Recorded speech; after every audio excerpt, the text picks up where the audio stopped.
বেচালার জীবন নিয়ে কি আর বলবো, সবারই প্রায় পরিচিত। বেচালার জীবনটা এতটা কষ্টের হয়ে থাকে। আজ খালা আসে নাই, রান্না অফ, পকেটে টাকাও নাই, দুপুরে খাবার খেতে হবে। এখন কি আর করণীয়, যেহেতু বাজার রয়েছে আর বেচালারদের সবচেয়ে দামি খাবারটাও কিনা রয়েছে ঘরে, তা হচ্ছে ডিম।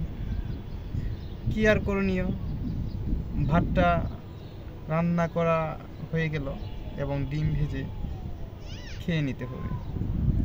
এবং এর সাথে আরেকটি কথা হলো, ভাতের সাথে সুন্দর করে আলু ধুয়ে ভাতের ভিতরে সিদ্ধ দিতে হয়।